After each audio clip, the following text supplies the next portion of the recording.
नमस्कार, स्वागत है आपका। आप देख रहे हैं इंडिया वॉइस और मैं हूं आपके साथ योगेश पांडे। झारखंड में फिर से एक बार केंद्रीय एजेंसियों की जांच की कार्रवाई शुरू हो गई है। छापेमारी की कार्रवाई की जा रही है। हेमंत सोरेन को ईडी की तरफ से नोटिस जारी किए जाने के बाद झारखंड की सियासत गर्माती नजर आई, लेकिन आज की सुबह एक बार फिर से आईटी की तरफ से यानी इनकम टैक्स डिपार्टमेंट की तरफ से, प्रवर्तन निदेशालय की तरफ से छापेमार कार्रवाई की गई।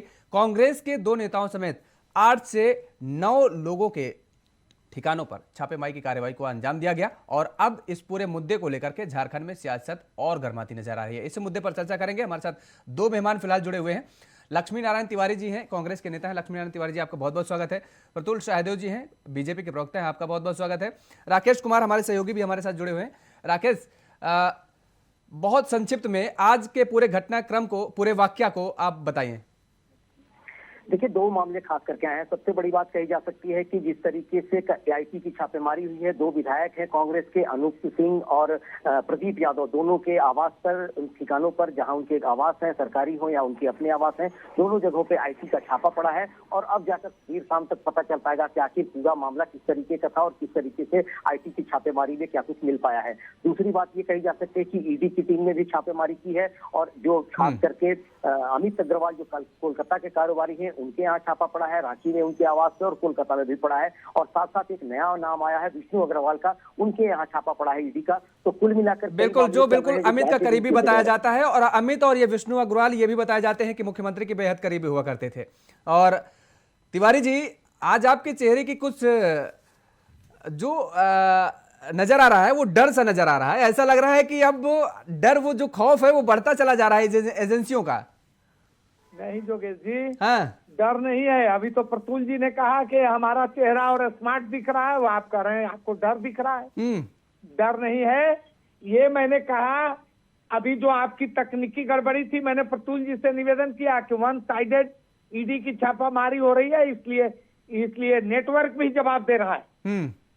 हम ये कह रहे हैं कि बार बार आदरणीय विधायक श्री सरजू राय जी बार बार ईडी का ध्यान आकृष्ट कर रहे हैं। ठीक। अब अभी कल जब हम लोग बैठे थे तो प्रतुल जी ने कहा कि आप लोग लिख के क्यों नहीं देते, तो सरजू राय जी तो बीजेपी के विधायक रहे हुए, नेता रहे हुए हैं, और सरजू राय जी बार बार आग्रह कर रहे हैं कि मुख्यमंत्री, पूर्व मुख्यमंत्री रघुवर दास जी के कार्यकाल में लंबा घोटाला। ठीक है। प्रतुल जी भाई, क्यों इतना डरा रहे हैं? अभी तक ईडी ही, अब आप आईटी को लेकर के भी सामने जिस तरीके से आ गए, देखिए वो कह रहे हैं कि आप डराने का काम लगातार कर रहे हैं।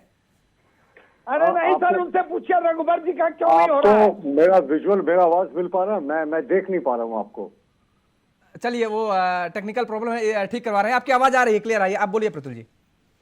देखिए, एजेंसीज अपना काम करती है, इसके कामकाज में क्यों किसी को इंटरफेरेंस करना चाहिए? मुझे नहीं लगता ये इंटरफेरेंस उचित है। भाई, हमारे माननीय प्रधानमंत्री जिस समय गुजरात के मुख्यमंत्री थे, तो उन्होंने 10 घंटे तक एसआईटी के इन्वेस्टिगेशन को 28 मार्च 2010 को फेस किया था। उस समय तो हम लोगों ने कभी नहीं कहा था कि इसमें कोई पॉलिटिकल वेंडेटा है या पॉलिटिकल बदले की कार्रवाई हो रही है। तो फिर आज इस तरह की बातें क्यों हो रही है? हमारे माननीय नेता, जिस समय बड़े बड़े नेता थे, मुरली मनोहर जोशी जी थे, लाल कृष्ण आडवाणी थे, वो सीबीआई के समक्ष हाजिर हुए थे साहब। उस समय तो किसी ने नहीं कहा था कि क्यों हमारे नेताओं को राम जन्मभूमि केसेस में, हवाला केसेस में बुलाया जा रहा है, बल्कि एलके आडवाणी ने तो नजीर पेश की थी और इस्तीफा दे दिया था आरोप लगने के बाद। उसके बाद पुनः चुनकर आए थे। तो ये एजेंसियां अपना काम करती हैं और अगर इनके पास, इनके दामन पाक साफ है, तो क्यों इनको इतना प्रॉब्लम हो रहा है? और ये देखिए, ये वही कांग्रेस की सरकार रही जिसने शिबू सोरेन को जेल भेजा था जिस समय सांसद रिश्वत कांड हुआ था। तो ये इस तरह की बातें भूल रहे हैं। और ये माननीय मुख्यमंत्री जी ने बड़े फेमसली कहा था कि उनको बीआईटी से इंजीनियरिंग की पढ़ाई इसलिए छोड़नी पड़ी क्योंकि सीबीआई उनको बहुत तंग कर रही थी, उनको रात में नींद नहीं आती थी, इसलिए उन्होंने बीआईटी की पढ़ाई छोड़ दिया। उस समय किसका सरकार था? यूपीए का शासनकाल था। तो इनके शासनकाल में पिंजड़े में कैद तोते की संज्ञा सीबीआई को सुप्रीम कोर्ट ने दी थी। अब तो जितने टॉप अपॉइंटमेंट्स होते हैं उसमें चीफ जस्टिस ऑफ इंडिया भी उस कमेटी के मेंबर होते हैं। लेकिन प्रतुल जी, अभी मुझे एग्जैक्टली फिगर नहीं याद आ रहा, मैं कल कुछ पढ़ रहा था तो उसमें जो आंकड़े दिए गए थे कि केंद्रीय एजेंसियों की तरफ से जो जांच की जा रही है, विपक्ष के नेताओं का वो आंकड़ा दिया गया था, एक साइट ने दिया था। उसमें यह दिखाया गया था कि जब कांग्रेस की सरकार थी तो 46% के आसपास जो थे विपक्ष के नेताओं की जांच हुई थी।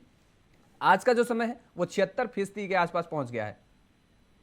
भाई अगर हमारे नेता करप्शन नहीं कर रहे हैं तो जबरदस्ती उनको मामले में क्यों फंसाएंगे। और मैंने पहले भी कहा कि अगर किसी के पास पुख्ता सबूत है तो ईडी में शिकायत करे ना, सिर्फ प्रेस कॉन्फ्रेंस करने से नहीं होता। माननीय सरजू राय को भी मैं सुन रहा था, वो प्रेस कॉन्फ्रेंस करके रहेगा, वो ईडी को चिट्ठी लिखे।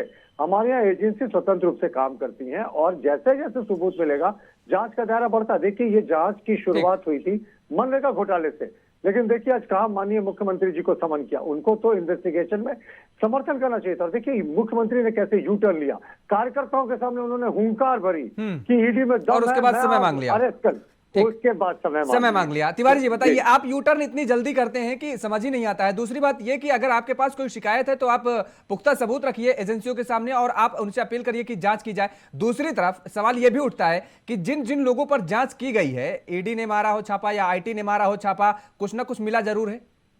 करोड़ों रुपया। 1 मिनट हमको समय दे रहे हैं और प्रतुल जी को 4 मिनट दे दिए। ऐसा नहीं किया जाए।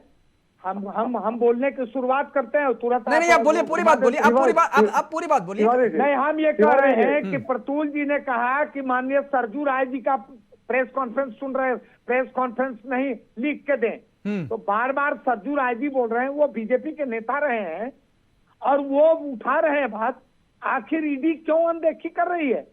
दूसरी बात यह है कि आपको सिर्फ कांग्रेस में दिखाई दे रहा है ईडी को।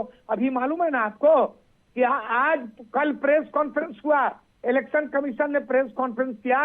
9 तारीख को हिमाचल की गिनती 9 तारीख को बहुत पहले डिक्लेयर था और अभी ये डिक्लेयर किया गुजरात का 3 और 5 को। कोई डेट है हमको बताया जाए कि आखिर इस तरह का वन साइडेड क्रियाकलाप एजेंसियों का चलेगा तो क्या उंगली नहीं उठेगी? नहीं उठनी चाहिए। हमको बताइए ना। तिवारी जी आपने सुना नहीं इलेक्शन कमीशन की तरफ से यह भी कहा गया कि दरअसल जिस तरीके की स्थिति बनी गुजरात में, ये पुल हादसा हो गया और तमाम सारी कुछ ऐसी स्थिति सामने पैदा हुई, इस वजह से इस डिक्लेरेशन में थोड़ी सी लेट हो गई, विलंब हो गया। टाल दीजिए ना, चुनाव टाल दीजिए, बाद में कराइएगा। वो तिवारी जी आप लोगों ने इमरजेंसी में किया था, हम लोग चुनाव टालने वाले लोग नहीं। क्या बात कर रहे हैं?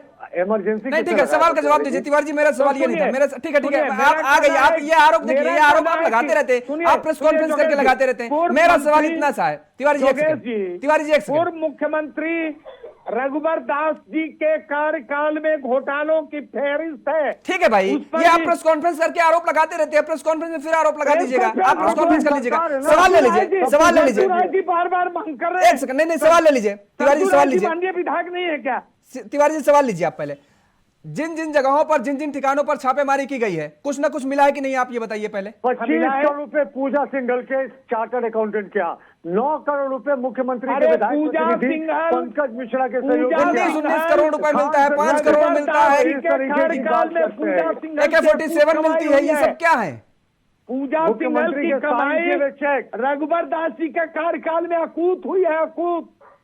माइनिंग सेक्रेटरी इनकी सरकार ने क्यों बनाया, बस हम ये जानना चाहते हैं। सुनिए मेरी बात, अगर ऑफिस ऑफ प्रॉफिट में मुख्यमंत्री दोषी हैं तो मुख्यमंत्री जी ने तो हुंकार भरी, कहा कि हम गलती है, फांसी पर लटकाओ, पकड़ के अरेस्ट करो।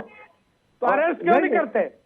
आप भी मान लीजिए ना कि वो गिल्टी है। जो इलेक्शन कमीशन से आया है, आपने माना कि वो गिल्टी है। लिफाफा खुल नहीं रहा है तिवारी जी, आपने माना कि वो गिल्टी है ना। देखिए तिवारी जी, ये आपने अच्छी बात कही कि मान है। देखिए ये इसी तरह की बातें करते हैं लोगों को निशाने पर लेना, सिर्फ चोर मचाए, भाजपाई लोगों को इतनी डकैती की इन्होंने, इतना भ्रष्टाचार किया, और जब कलई दर कलई परत दर परत इनकी असलियत खुल रही है तो इनको प्रॉब्लम हो रहा है। सब जी के कार्यकाल की जांच ईडी करे, शिकायत कीजिए ना। परत खुलेगी। यहाँ घड़ियाल के जैसा मुंह खोलकर बोलने से नहीं होगा। रघुबर दास जी के कार्यकाल की जांच ईडी करे। यहाँ बैठकर बोलने से क्या होगा? प्रतुल जी, अगर आपको कोई शिकायत ईडी के दरवाजे खुले, ईडी के दरवाजे सबके लिए खुले। देखिए ये कांग्रेस की सरकार नहीं है, होता है, याद रखिएगा। एक तरफा कार्रवाई करती है। रात होता है, मैं तो कह रहा हूँ कि आप सरजू राय जब दिल्ली की गद्दी से विदाई हो जाएगी ना, और फिर ये तो माननीय एक निर्दलीय विधायक है, आपकी पूरी पार्टी में घबराइए 17-18 नहीं। विधायक है कांग्रेस के। बिल्कुल, चलिए, अब मुझे लगता है लक्ष्मी नारायण तिवारी जी इतना डरने की जरूरत नहीं है। ईडी और आईटी की जो छापेमारी की कार्रवाई चल रही है, जो भी दोषी होगा उसी पर कार्रवाई की जाएगी, जो निर्दोष होगा उसको बख्श दिया जाएगा। फिलहाल समय के अभाव के चलते चर्चा को यहीं पर विराम देना पड़ेगा। प्रतुल जी और लक्ष्मी नारायण तिवारी जी, आप दोनों मेहमानों को हमारे साथ जोड़ने के लिए बहुत बहुत शुक्रिया, और राकेश कुमार, आपको भी तमाम सारी जानकारी देने के लिए बहुत बहुत शुक्रिया। तो लगातार जिस तरीके से झारखंड में ईडी की कार्रवाई तो जारी ही थी, अब आईटी की भी छापेमारी जारी हो गई है। ऐसे में एक बार फिर से झारखंड का सियासी पारा और चढ़ता नजर आ रहा है। इस चर्चा में फिलहाल इतना ही। देश और दुनिया की तमाम खबरों के लिए आप देखते रहिए इंडिया वॉइस। नमस्कार।